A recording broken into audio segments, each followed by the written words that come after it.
Welcome once again to the Biz Life Podcast. We're broadcasting live here from UNR Extension Studios in lovely Las Vegas, Nevada. We are the Small Business Education Program. My name is Mike Bindrup, and I'm here joined with Carlos Gomez from the Latin Chamber of Commerce. Thank you for having me. Thank you, Carlos. We're also here with Juan Mendez as well. Yeah, thank you. I'm with MCon Inc. MCon Inc. Wonderful. Yes, thank you for the invite. Well, thank you for being here with us today. We're going to talk about project management today and get some insights, especially from Juan, about his business and how he started out and how he works. So do you want to take a minute and introduce yourself to us and tell us what you do, how you do? Yes, my name is Juan Mendez. We do heavy civil construction. Okay. MCon Inc. is founded late 2008, early 2009. We do anything from grading to underground utilities. Nice. Power and telephone, gas, all those type of installs, yes. And you started right in the middle of the recession. It was tough. Before I started it, I was making ends meet one way or the other, working oddball things, hauling dirt out of lots and just getting paid what I could. And one day, I was laying block and I figured out, this really isn't for me. It was tough. I had a big, it just like a feeling that, I didn't really belong there. Mm-hmm. And so what I ended up doing, I called a friend of mine to finish the block wall, just go ahead and bill for it. I didn't want any money. I just wanted him to finish because, you have to have integrity, right? Yeah. Yep. I told the homeowner we were going to get it done. We did, and he did it. And I went home and cleaned my living room. And then my wife was working at a clothing store at the time, and I still remember to this day. Every time I talk about it, I finished cleaning the living room. I went back in my house and sat on the couch, looked up at the ceiling. I said, "Hey, Lord, just give me guidance. I don't know what to do here." And and he did. And you know what? I had an overwhelming thought and feeling that if I opened up my business. If I got one job a month, just one, I could put food on the table, pay my bills, and take care of my family. When my wife got home, I told her, I go, look, I already have the trades. I need you to take the law, and she has the law, and she's held it together, and I'm very blessed to have a wife. That's great. And MCon got started. We Great put story. everything we had in there. We put, I think it was $10,000, and it grew from there to where it is today. And I got to say, there's a lot to be said about having your spouse have your back when you're doing something entrepreneurial. It's because it's a tough road to go, right? Oh, absolutely. Yeah, absolutely. And I'm sure other guys sharing the story would be like, yeah, I quit my job essentially. I went home, cleaned the house, and my wife came home and I just broke the news to her that I don't have a job anymore, and I want to just change gears, and here we go. And she said, absolutely. I support you. She did. She did. At first, she looked at me a little off. She said, "What are you talking about?" And I said, "No, let's just go ahead and do it." And she was right there, 100%. That's great. And you do have to have the support of your spouse when you're doing something entrepreneurial. They may not understand it or understand your drive to do that necessarily. As long as they're supportive of it, that's very important. I've counseled a lot of small business owners, and they'll come in and say, my husband doesn't understand what I'm doing. I'm struggling with this. I come home at night and he goes, if you were working just a real job, you'd be home already, or, you made a lot more money when you were working than when you're doing that. And she's like, I'm trying to build the business, and it can put a lot of stress and strain on a relationship. So it's a very positive thing. Absolutely. I mean, with me, we've always been a family working pretty hard in a way, and we sacrifice quite a bit. I sacrifice time with my kids. Yeah. My son, he's 25 now, and I only went to like a movie with him and stuff. Not that I want anybody to feel sorry for me or anything, but it's a sacrifice that you really got to think about if you're really willing to take the risk to build something, because it does come with a lot of hard work and sacrifice. Once you open that door, there's no closing it. All you got to do is if you have the mindset of success, no matter what, you're going to succeed. Absolutely. It's a lot of absence. Now that I'm where I'm at today, I'm finding more time to spend with them and enjoy, the fruits of my labor. Exactly. We risk quite a bit. I mean, the only money we had to start it was, like I said, 10,000, and it went from 3 employees to what I have today. It blew it up. Good, good. Yeah. Oh, and also let me add his wife. There's not only moral support.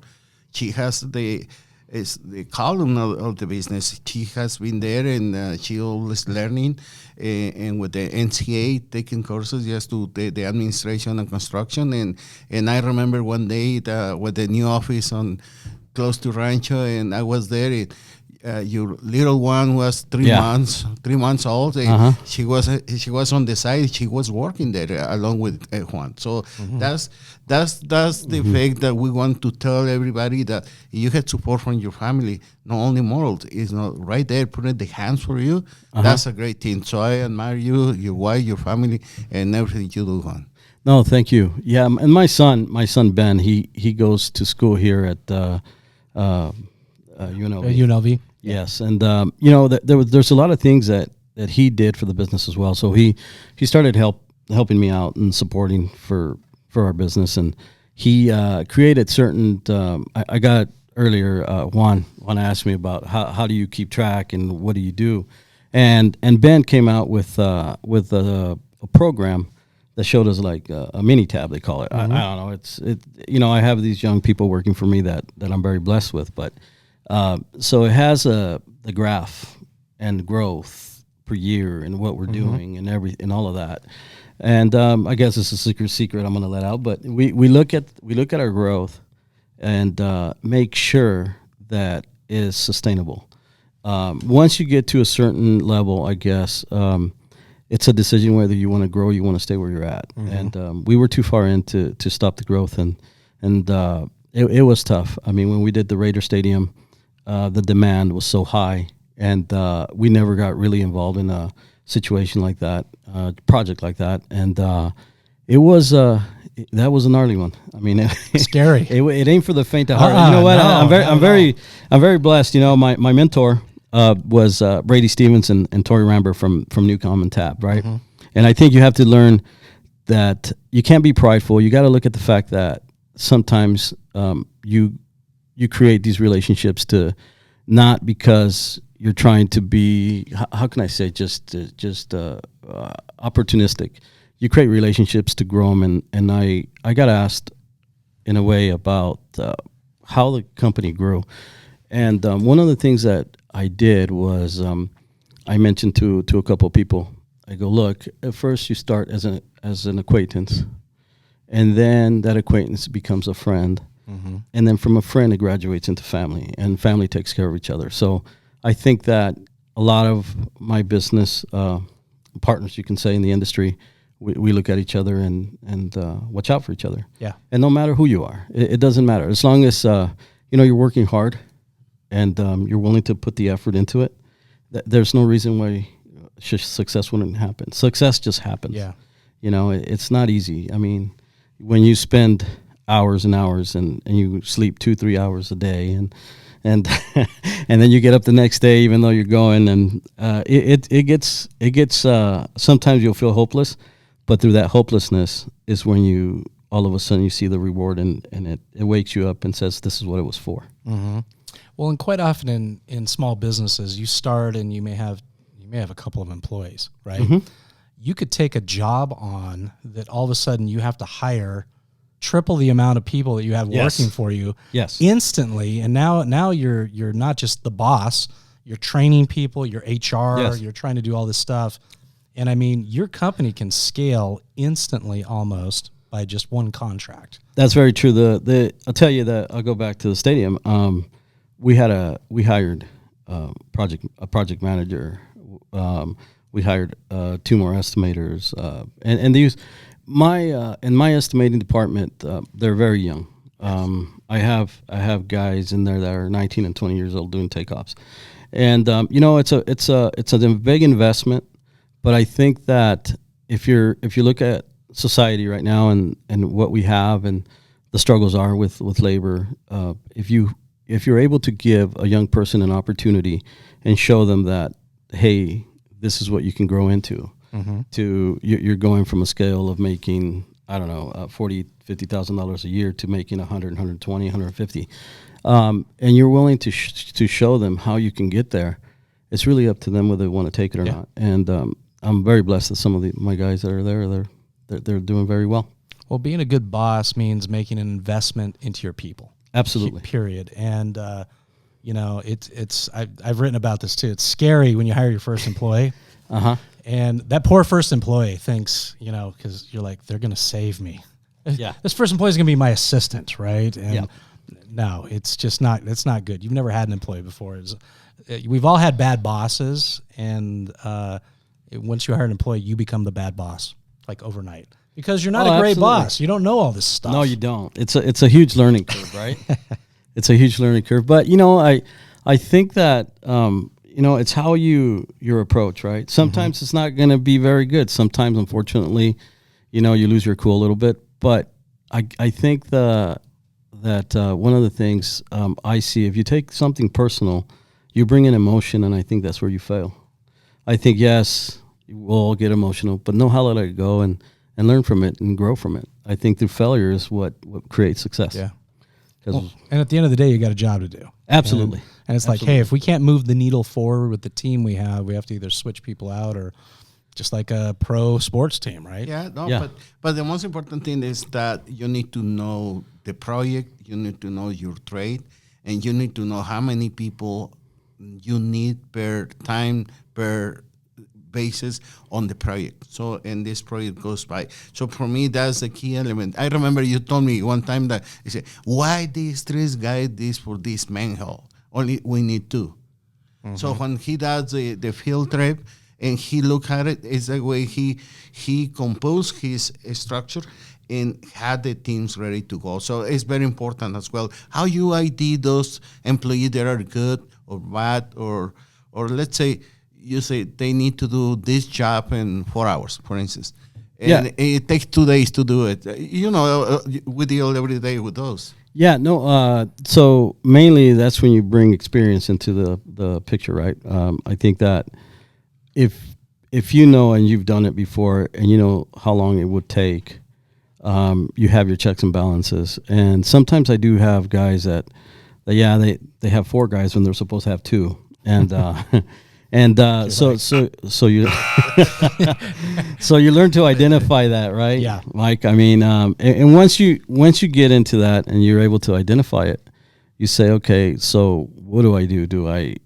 What's my approach? And I really think about it because I really, how can I? Do I use the stick? Do I use the stick, carrot? Or do I do I approach them with honey? Right? Or honey? Yes. Yeah. Yes. So I bring them in and I point things out. I was in a meeting one day and I was told, hey, you guys are taking twice as long as these other individuals. And so I was sitting there and I told my guys, hey, I need you all to take a look at it and figure out how we can get more efficient and get it done less than half the time. And everybody was sitting there and just going, oh, yeah, you know what, we can do that. And there was one guy that said no, and I pointed him out. And I said, hey, if with that mentality, you would never sit in my seat. Yeah. You right away, you're shutting your door. And I think by that statement, you closed everything off.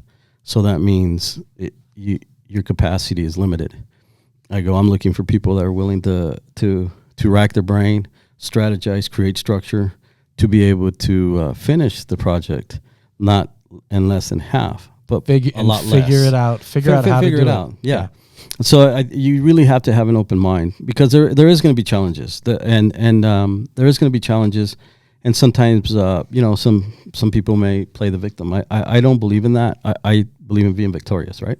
I believe in going after it and doing hard work. Nice. Nice. Right. So that's me, though.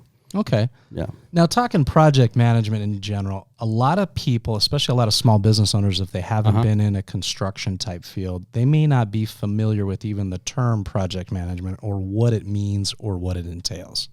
So... Yeah, no, in project management, you look at budgets, and your job is to really bring in the jobs within the budget. You get a paperwork coming in, you have to do your research. You got to make sure that whoever the crew's out there is actually, and the supervisor are actually fulfilling their obligations and what their duties are. For example, if all of a sudden we have a delay and it's because a machine went down, we got to get a machine immediately to replace it to make sure we stay on track for schedule and keep it within budget. All of a sudden we'll run into, say, hard rock, and in the hard dig we use specialized equipment, so that'll slow it down.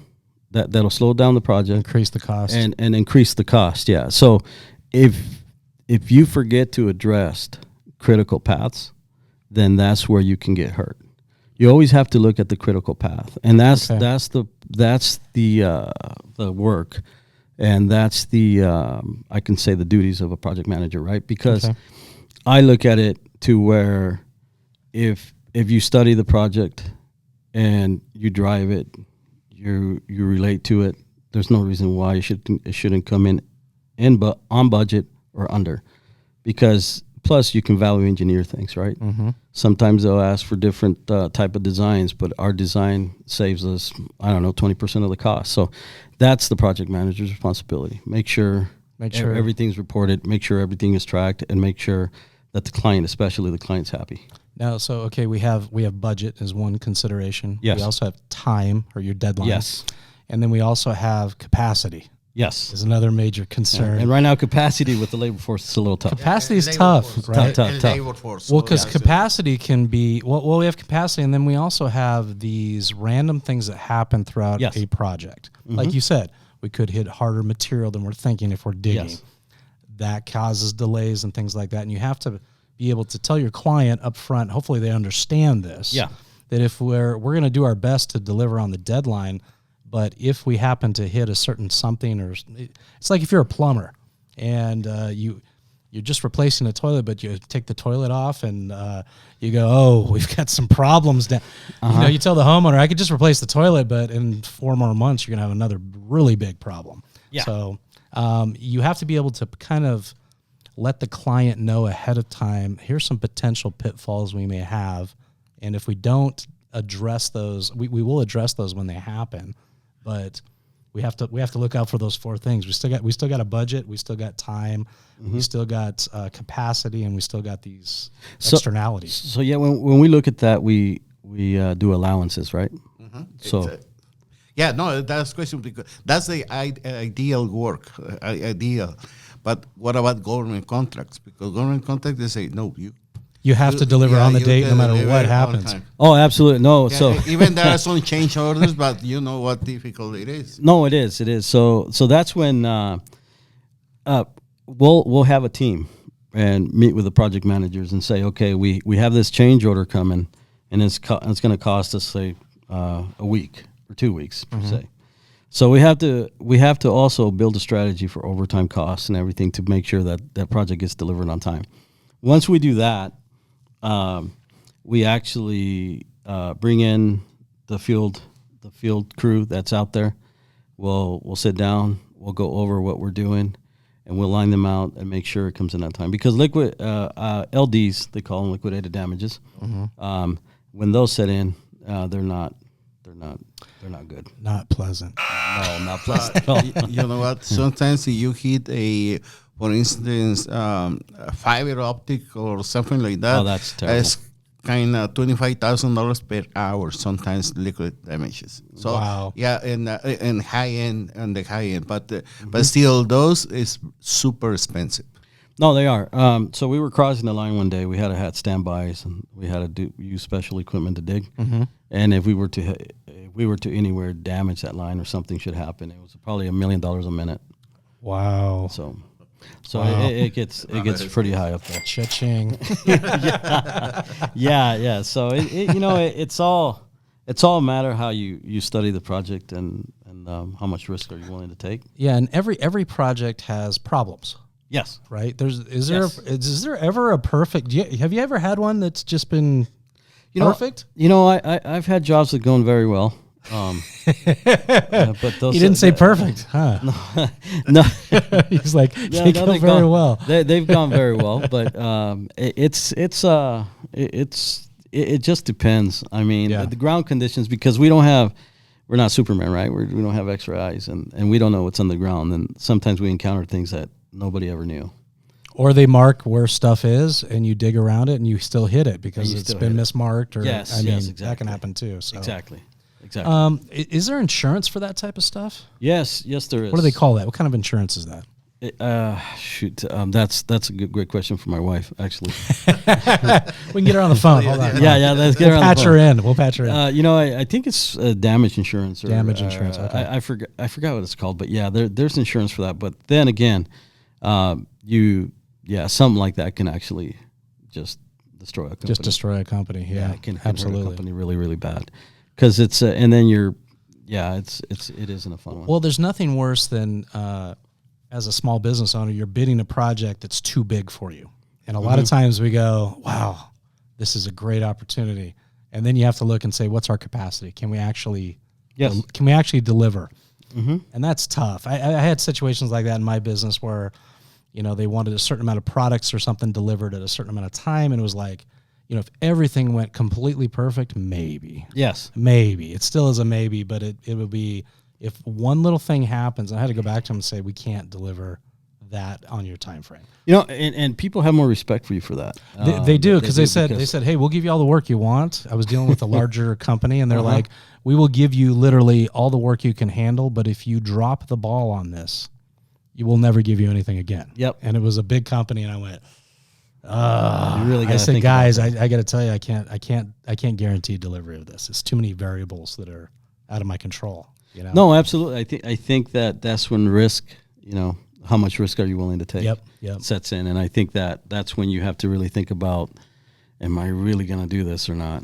Yeah. What's the strategy? And yeah, I've actually turned down quite a bit of work last year because of that. Yeah, I mean, I'm the older and wiser and more experience you get in a project, you can tell at this point in your career if this is a dog or not. Right? Absolutely. You're like, yeah, I don't want to touch this one. This is where you get you need a specialist. This is going to cost a lot. I just have a feeling this is not going to go well. No, and some of those jobs, you do the budget, and because of the condition and the complexity of the project, the budget is nowhere near the cost. Yeah. It like doubles and sometimes even triples the budget. And I've seen it, and I've seen the complaints about it, and I just that's a position I'd rather give somebody else. Let somebody else handle that set of problems. Especially in this time with the supplier change issues, the product is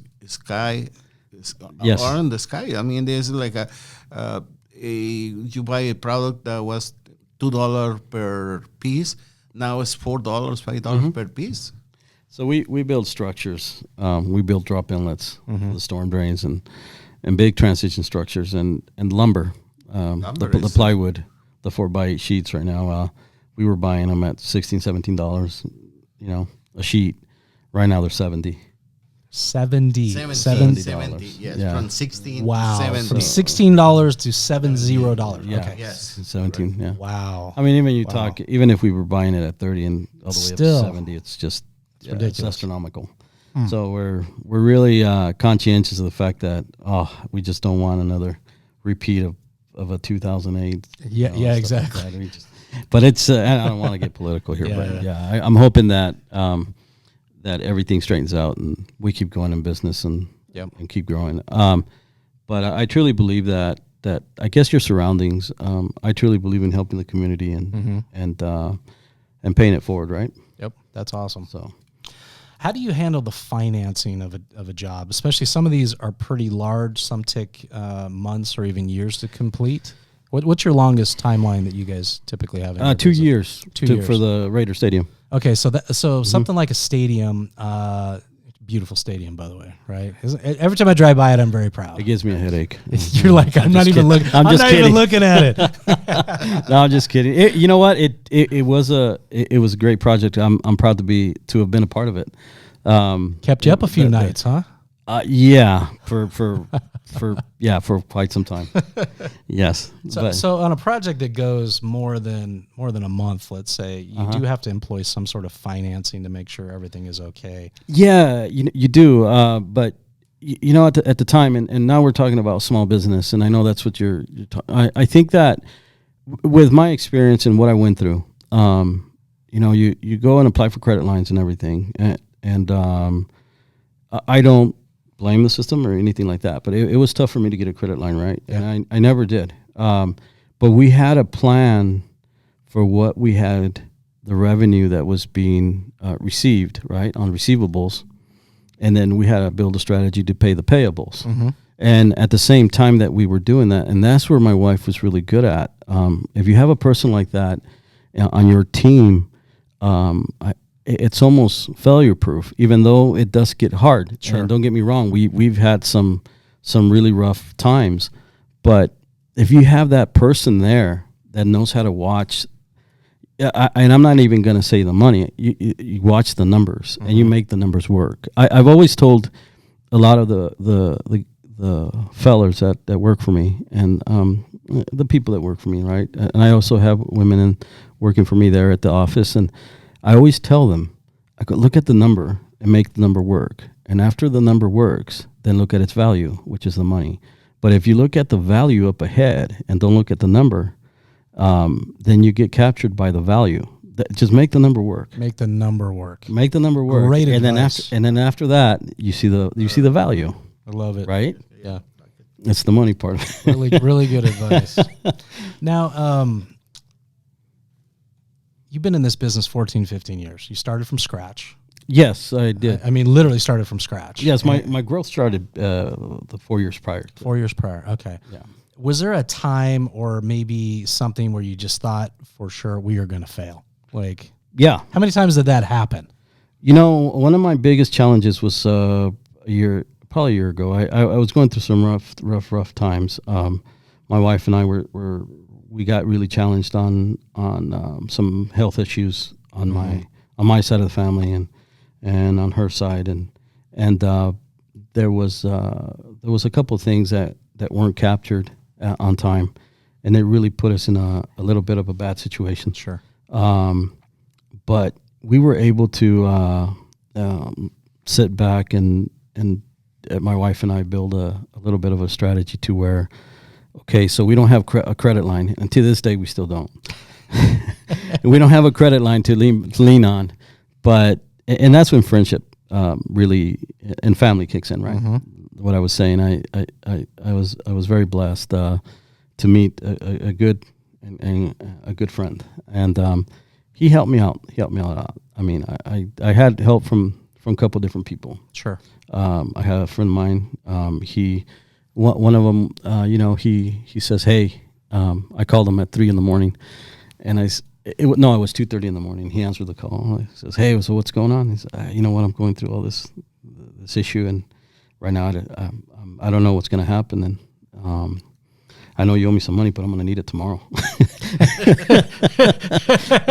He sent me a picture with his shoes off, and he says, "I'm looking for it right now." And so he did. He helped me out. That's great. He helped me out, and I also got a lot of help from another friend of mine that was with one of the organizations. And we made it happen, and we recovered, and we're still going. We could only get stronger from that, right? That's excellent. I can't elaborate too much on it. We always need mentors in business, and yes. I'm a firm believer that if you're at a point in your business where you're growing and such, mentors do present themselves. And yes. I had one in my business, and he was an old supermarket marketing guy, mm-hmm. and met this guy, and he pulled me aside one day, and he says, "Something's wrong with your business." Uh-huh. I mean, he didn't know anything about what I did or anything. And he said, "You're doing something wrong. You're just doing something wrong. We're going to sit down and meet once a week." Uh-huh. And I said, "Okay." And he was this old retired guy. And he said, "I understand kind of what you're doing." And I had an advertising agency. And so he kind of sat down with me. He made me check in with him every Friday for about a year. and for free. This guy just did it out of the goodness of his heart. That's awesome. And one of the first things he made me do is he taught me about cash flow management, which I didn't really know about. I was always, as entrepreneurs, sometimes we just fly by the seat of our pants. So Absolutely. I'm a firm believer too. I think entrepreneurs make good decisions probably 75% of the time just on gut instinct, right? Yeah, the other percent, they're horrible. The other percent, they're really bad. Yeah, they are. Yeah, no, that's very true. But yeah, so I mean, I was very fortunate too to have somebody, and it sounds like you've had really great mentors. Yeah, no, and at the same time when I was going through that whole thing, I was, and I was losing my father. It was just a mess, and I was thinking, what else can go wrong, right? And but all you can do is look at life and accept what you have and become the best that you can after you go through that big bad situation. Yeah. That's what I look at. Great philosophy. Yeah, absolutely. So. But the mentors and the friendship come from the hard work. It's when you met the right people. It's when you had the right systems. And also, Juan is the person that helps people when they need it. And when you do that, when you need assistance somewhere, somehow, help comes to you. People come to your aid. Yeah, it's always like the philosophy of the hard work, but also need to be smart and be around the people who knows better than you are on different categories, on different stages of your business, because that's the way to help you grow and grow and grow in different directions. Yeah. I remember one thing, Juan. Tell me, I remember when the Las Vegas convention was doing the loop. Remember the loop? Yeah. And no names, nothing. And I will mention just one name. Really? Guy Martin. He's an institution in construction from Martin Harris. Everybody knows. And I asked him, Guy, what is your opinion? Because this company, the bid is so low. And he said, I don't know how we'll do it, but for the best of Las Vegas, I hope it's a good thing. That's what he told me.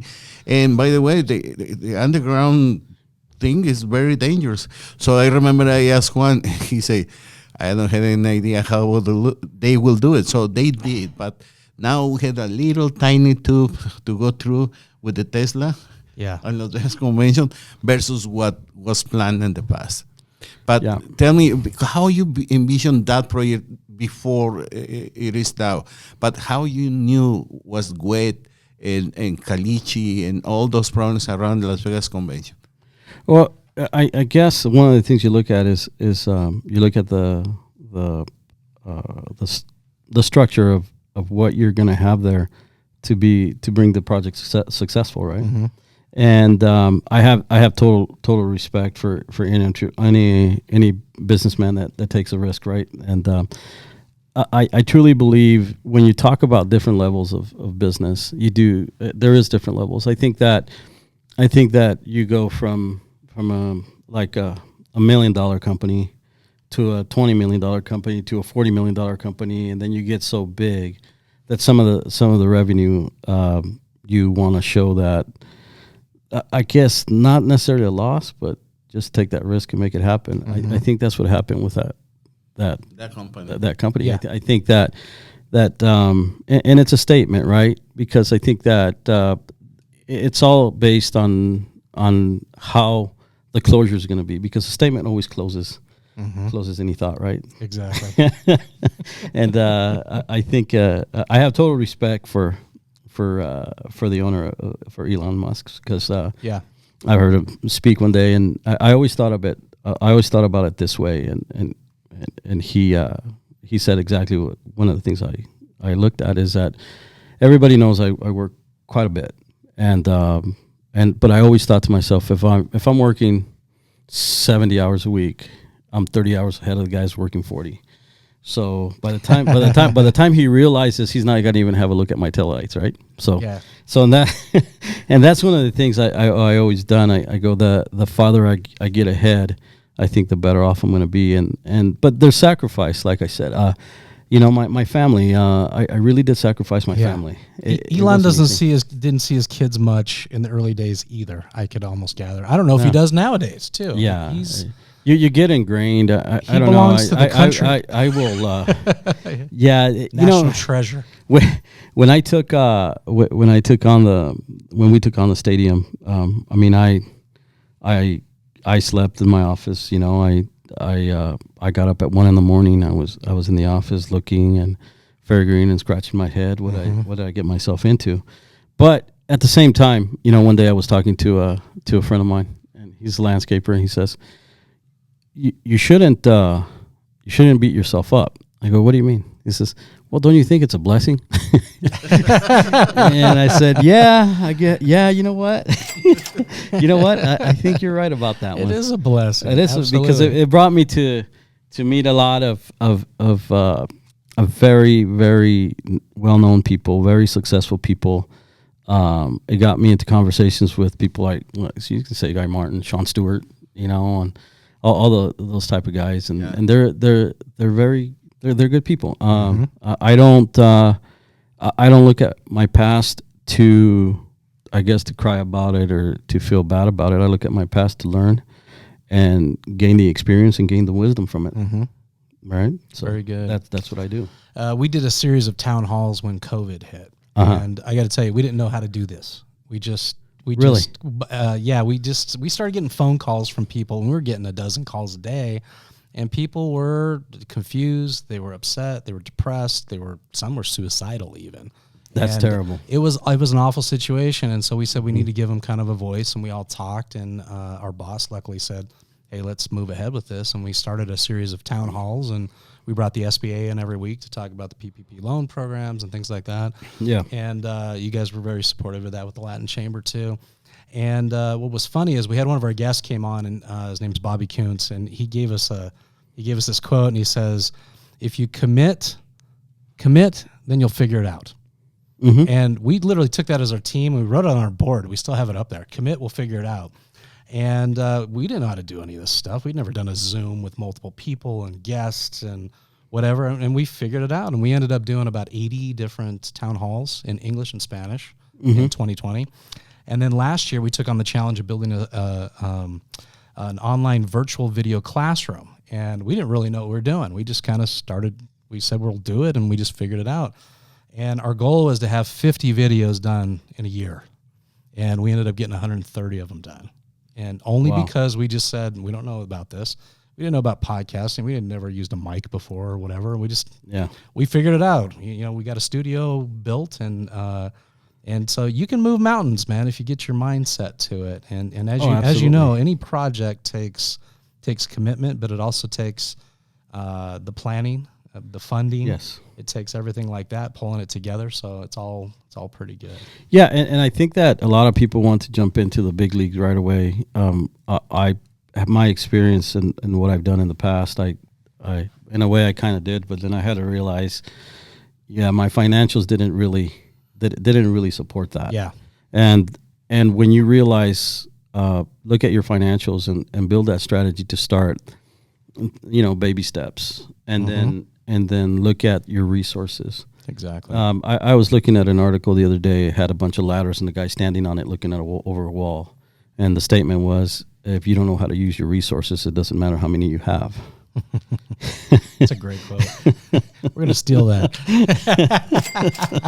Awesome. So you got to look at your resources and really figure it out. Approach. Don't be afraid. And what I've noticed, I had an interesting experience when I first started. I was out there reaching out, giving cards to people, and I approached this really big company, which I will not say the name of, but and I say, hey, here's my card. I can do budgets, I can do this, and I presented myself trying to sell my the company and stuff, and they said, big smile on my face and everything. I gave them a card, walked away. They tore it in half and threw it in the garbage, and I saw what they did. So I had, and this is why I talk about personal and emotion, right? So I could have went back and created a scene, or sit back and know that one day I would be competing against them, and I'm very blessed that I am. Nice, very nice. Right, that's a great story. So,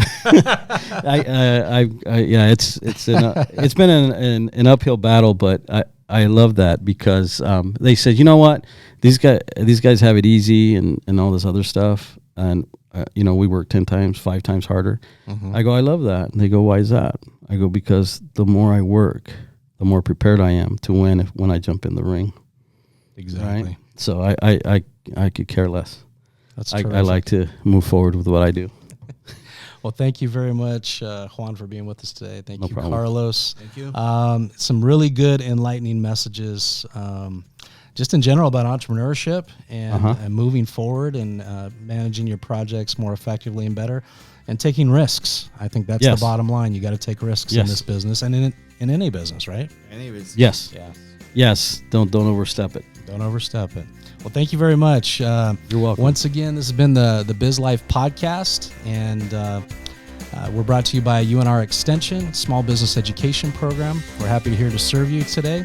My name is Mike Bindrup, and go have a great day in your business. Thank you.